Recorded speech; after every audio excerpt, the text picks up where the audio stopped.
The Silent Watchers. The council chamber floated above the shining city of Velos, its crystal walls clear enough to see the endless stars outside. Dozens of alien leaders sat in curved rows, their voices rising and clashing like a storm. Reports had come in, reports no one wished to believe. A scout fleet had traveled to the edge of the Perseid expanse, a forgotten corner of the galaxy where no major civilization bothered to go. The reports they carried back made no sense. Energy readings that bent logic, shadows that blocked out stars, and signals that whispered of engines larger than entire cities. High Chancellor Veyrin, a tall-scaled being with silver eyes, slammed his claw against the desk. His voice echoed across the chamber. Ridiculous. Humans cannot build ships like this. They never could. They never will. His words drew laughter from many of the gathered rulers. For centuries, humans had been dismissed. Once they had joined the galactic stage, full of fire and ambition, but their fleets had been small, their colonies fragile, their technology ordinary. When wars came, humans had vanished, retreating into silence. The galaxy soon forgot them, reducing them to myths told to young cadets, stories of stubborn creatures who dreamed too high. Yet now, whispers returned. Ambassador Takala, a bird-like scholar with feathers black as night, leaned forward. Her voice was sharp. "And what of the scout fleet, High Chancellor? 2 ships have not returned. The others show sensor logs we cannot explain. Their systems are advanced, yet they are blinded by shadows. What can cast a shadow?" In the void, if not a ship, silence fell for a moment, then a deep laugh rolled through the chamber. It came from Lord Krazith, a hulking reptilian warlord whose empire thrived on conquest. He sneered. "You truly think the humans, those soft creatures who could barely build cruisers, have forged warships that terrify the stars? Impossible, it is a child's tale." But beneath the laughter, unease began to spread. On the outer rim, the scouts had seen something. They described enormous structures hanging above a dead world, unmoving, silent, like mountains of steel adrift in the void. When one ship had dared to approach, its signal had vanished in an instant. No wreckage, no beacon, only silence. Captain Rill, the young officer who commanded the returning scouts, stood before the council. His uniform was torn from haste, his voice still shaking. "I saw them, with my own eyes. These are not myths. These ships, they are real, and they are human." The chamber erupted. Leaders shouted over one another. Some demanded war preparations. Others called it a trick, a fabrication meant to sow fear. Yet the captain's eyes never wavered. His memory burned with the image of black steel giants slowly awakening in the dark.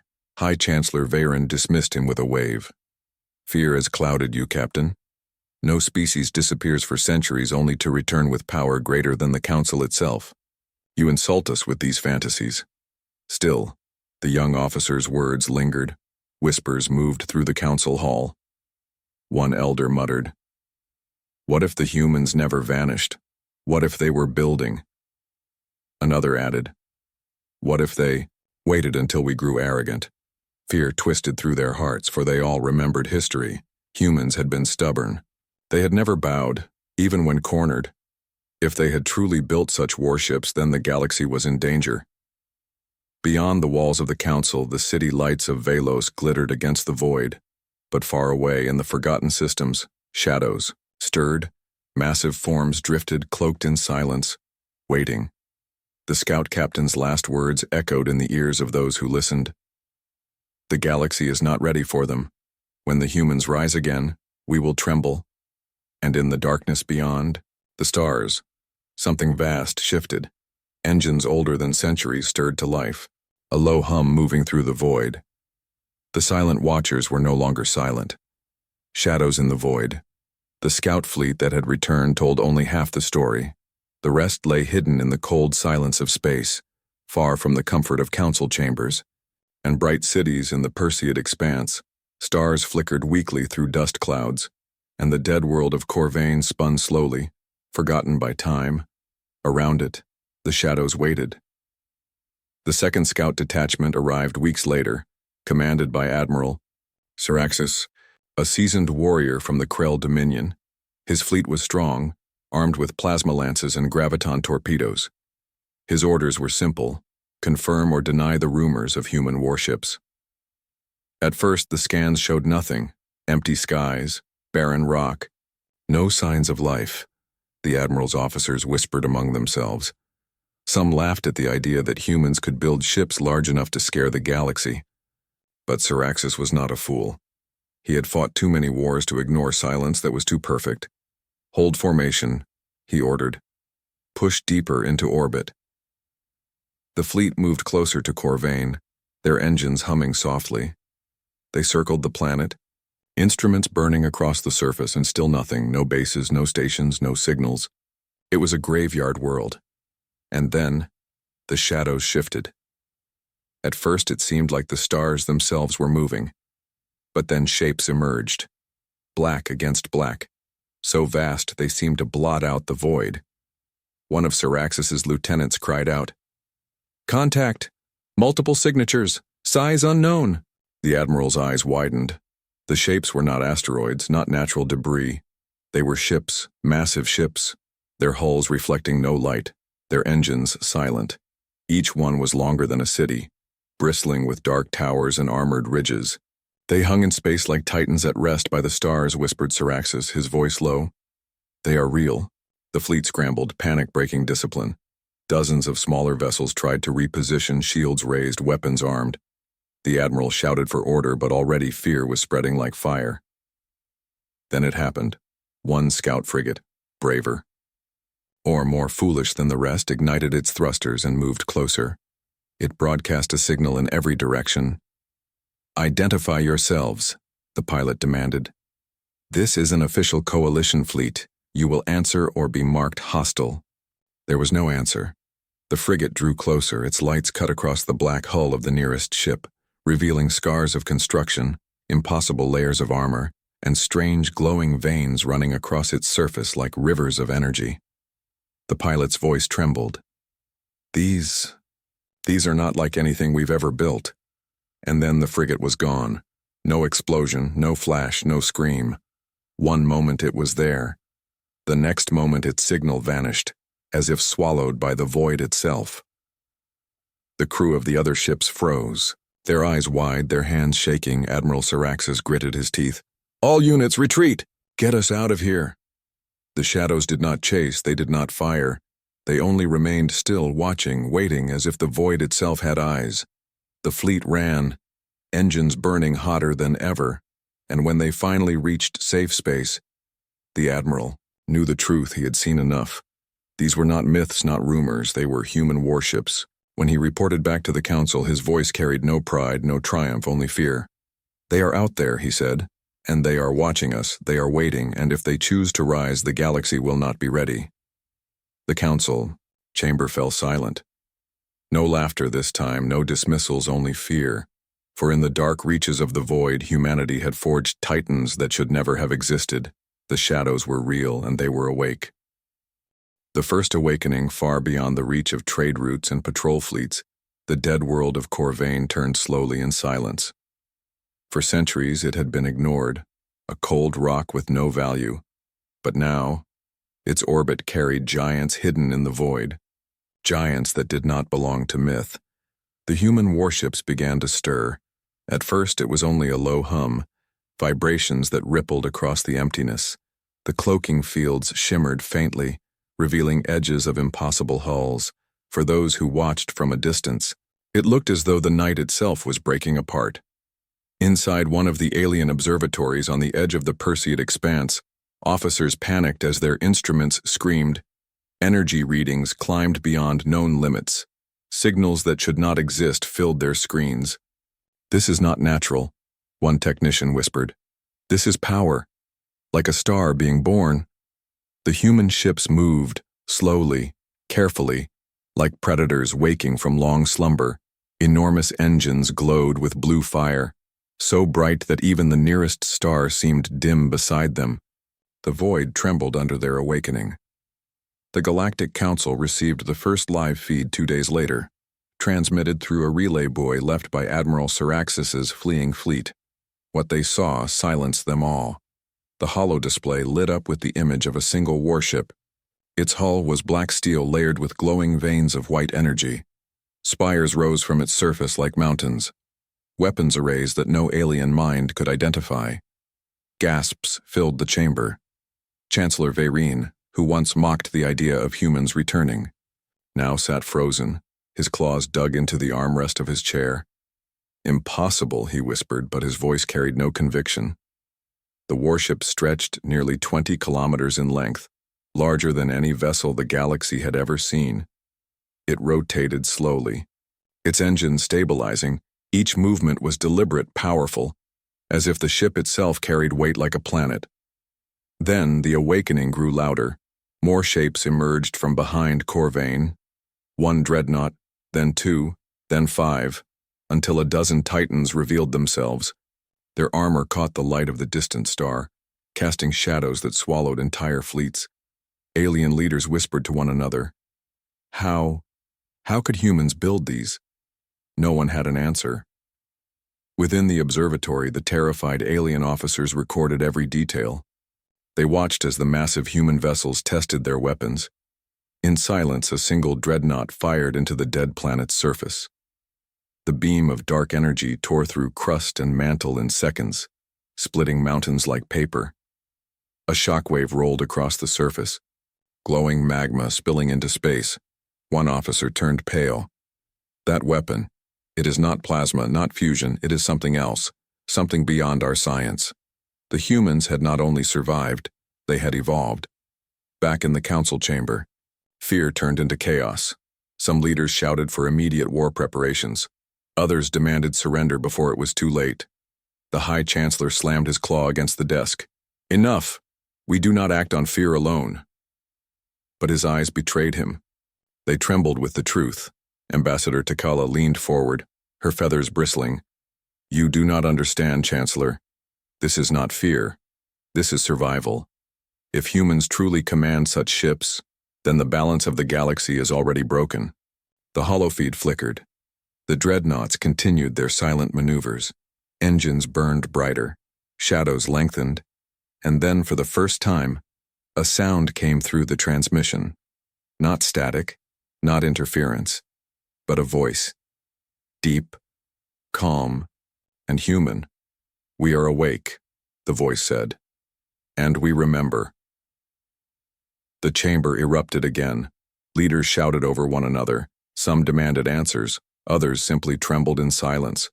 For centuries, the galaxy had believed humans were gone. Weak, forgotten. But the truth had risen from the dark, and it was far worse than any nightmare. The titans of humanity had awakened, and the galaxy trembled. The mockery ends. The council chamber had never been so quiet. The galaxy's greatest rulers sat in silence, their eyes fixed on the holofeed of the awakening human dreadnoughts. The memory of the voice, calm, steady, human, still echoed in their ears. For centuries, they had mocked humanity, dismissed them as dreamers, storytellers, weaklings with fragile ships and fragile lives. When humanity vanished into silence, the galaxy had laughed. They had believed humans were broken, finished, erased from history. But now the laughter was gone. The holofeed shifted, showing a different recording. This one came not from the scouts, but from a merchant convoy near the Draxion belt. Pirates had attacked, a swarm of fast raiders overwhelming the convoy's escorts. The aliens on the council barely glanced at the scene. Pirates were common, and convoys often fell. Then the shadows arrived.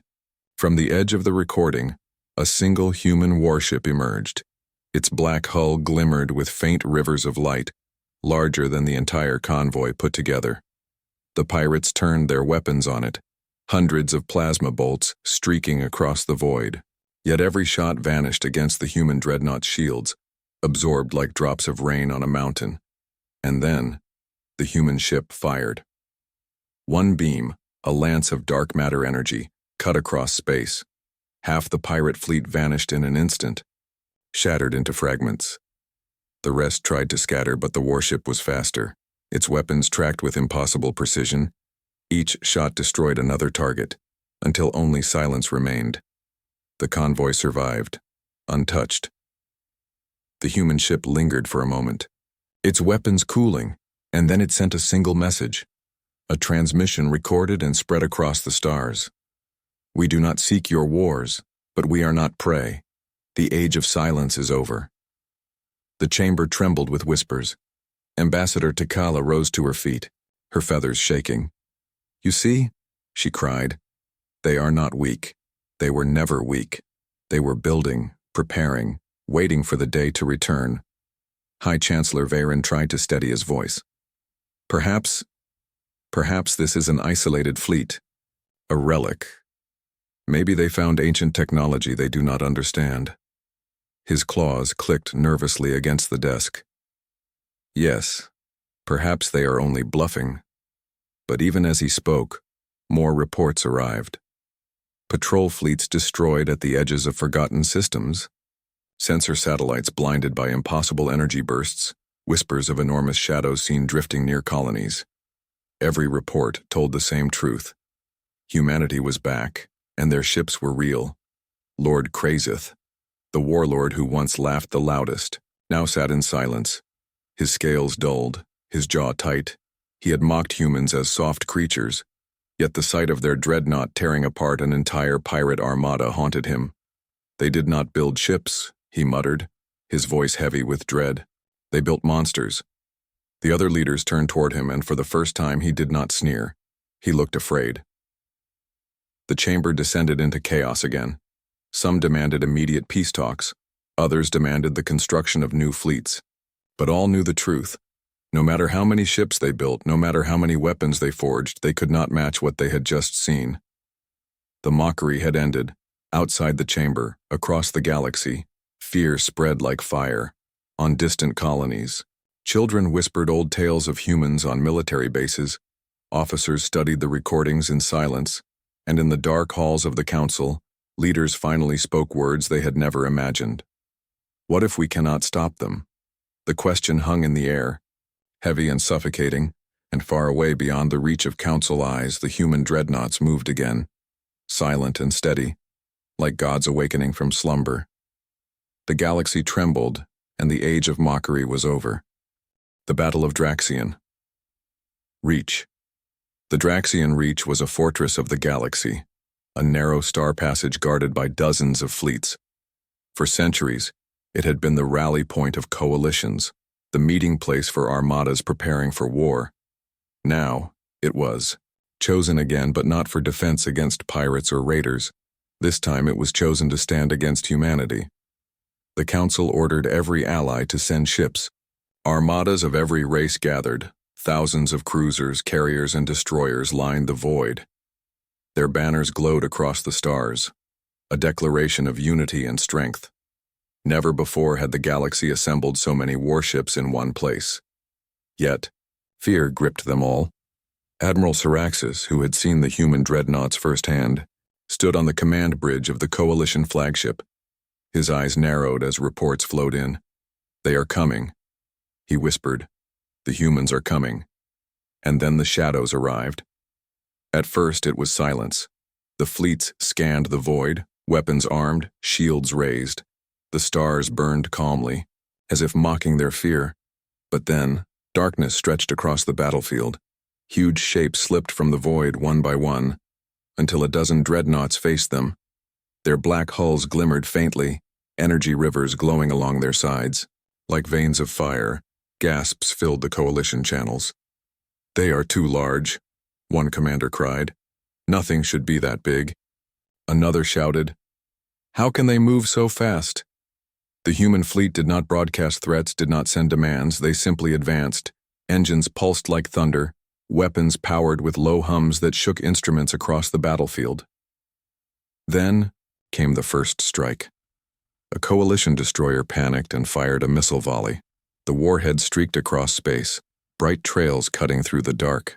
They struck the nearest human dreadnought, exploding with blinding fire. But when the light faded, the dreadnought remained untouched, its shields glowing faintly before fading back into silence.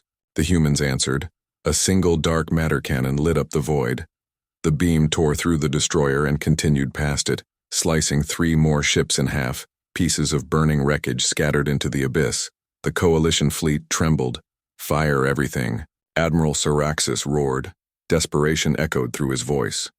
Thousands of plasma bolts, ion lances, and torpedoes surged forward. The sky turned into a storm of fire. But against the dreadnoughts, it was nothing. The human shields absorbed the storm, bending it like waves against unbreakable cliffs. Then the dreadnoughts opened fire in full. Beams of black energy lanced across the stars. Entire wings of cruisers disintegrated. Carriers shattered under precision strikes.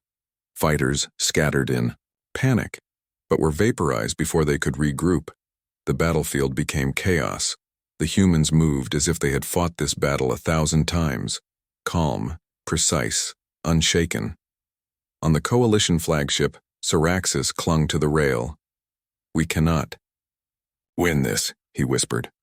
His officers stared in horror as ship after ship vanished from their displays. The humans did not waste fire. Each beam struck with perfect accuracy, turning fleets into ashes within seconds. The dreadnoughts advanced deeper into the reach, their shadows covering the coalition fleets. Panic turned to collapse. Commanders fled. Ships broke formation. Entire squadrons surrendered without firing another shot. But the humans did not chase them. Instead, one dreadnought drifted forward, larger than all the others. Its hull carried scars, its armor was older, but its power burned brighter than any of the rest. From it came a signal, broadcast across every frequency. The voice was human, calm, and steady. "You bring war to us, but we did not come to conquer. We came to remind you humanity does not vanish, humanity does not kneel. We build, we endure, we return." Every commander heard the words, every soldier trembled, for the truth was clear. No matter how strong their fleets, no matter how many weapons they forged, they could never match what they now faced. The battle was over. The coalition had assembled the largest fleet in history, and it had been broken in less than an hour. The reach was silent, filled only with drifting wreckage and the shadows of titans.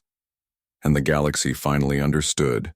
Humanity's silence had not been weakness, it had been preparation. The terrifying message, the wreckage of Draxion, reach drifted silently. Thousands of alien ships had been reduced to broken shells. Their flames flickered like dying stars in the endless void. The greatest fleet in the history of the galaxy had been shattered in less than an hour, and the human warship still stood, untouched. Across the surviving coalition fleets, panic spread. Some tried to flee into hyperspace. Others shut down their weapons and broadcasted surrender codes. But the humans did not strike again. The dreadnoughts simply hovered in formation, massive shadows that blocked out constellations. On the coalition flagship, Admiral Syraxis trembled. He had fought wars all his life, but nothing had ever broken him like this. This is not war," he whispered. "This is judgment." Then a signal came. Every ship, every planet, every listening station across the sector received the transmission at once. It carried no encryption, no disguise. The humans wanted the galaxy to hear. The screen lit up with a single image. A human figure stood on the bridge of the largest dreadnought. He wore no armor, no crown. His uniform was plain, yet his presence carried weight heavier than worlds. His eyes were steady, his voice calm. "We did not want this war," he said. "We were silent because we needed time. We were silent because we remembered your laughter, your mockery, your arrogance. You believed us weak, you believed us gone. But you were wrong." The chamber of the council froze. Every leader watched in silence. The voice continued, "We do not seek to rule you. We do not seek your worlds. But understand this. Humanity will never kneel. Never again will we be prey. If you come against us, you will face the ships you see before you, and you will not survive." The message ended with silence. No threats, no demands. Just truth. Across the galaxy, the words echoed. On trading stations, merchants stared at their screens in horror. On colony worlds, children whispered the message to one another like a story of gods and monsters. In the dark chambers of the council, rulers sat pale and trembling. Lord Crazieth, once a warlord who mocked humans, now lowered his head. His voice cracked as he whispered, "They are not an enemy we can defeat." Ambassador Takala's feathers shook. "No," she said. "They are not an enemy. They are a warning." But fear spread faster than reason. Some races began evacuating border colonies. Others armed fleets in desperation. The galaxy split between those who wanted surrender and those who wanted vengeance, yet all shared the same truth: they feared humanity. Meanwhile, the dreadnoughts of Earth remained at Draxion Reach, silent, unmoving. They did not chase the broken fleets. They did not invade the nearby systems. They simply stood like monuments to a new age, reminding all who looked upon them of one thing: the humans had returned. On the flagship of the dreadnought fleet, the human commander turned from the screen. His officers waited in silence. "Do they believe now?" one asked. The commander gave no smile, no sign of pride, only a slow nod. "They believe," he said, "and that is enough."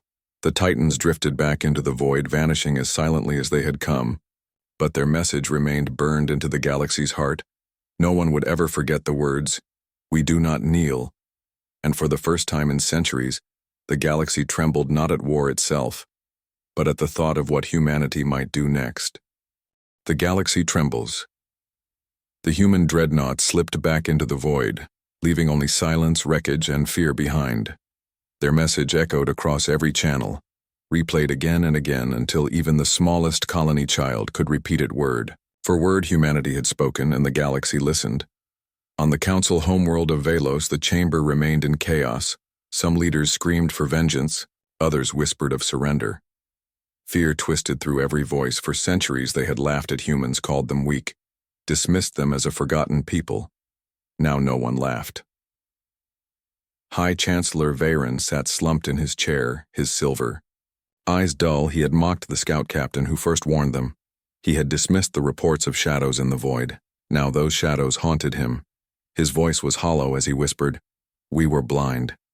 Ambassador Takala rose to her feet, her feathers trembling. She spoke with quiet urgency.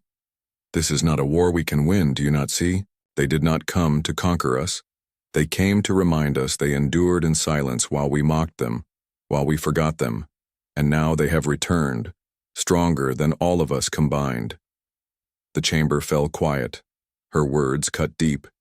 Every leader felt the truth of them. Across the galaxy, fleets limped home, scarred and broken.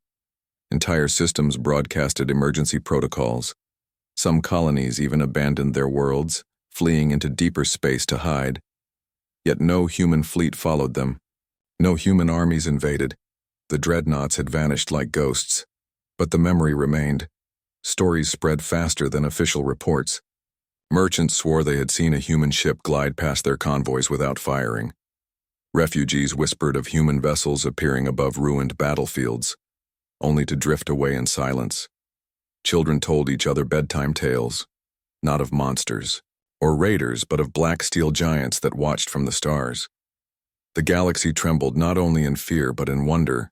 On the edge of known space, Admiral Syraxis stood alone on the bridge of his damaged flagship, his fleets destroyed, his pride broken. Yet his eyes were steady now. He had seen the truth more clearly than any other. Humanity had not returned for conquest. They had returned for survival, to prove that they could never again be ignored. He spoke softly to his crew. "We called them weak, but they are the strongest of us all.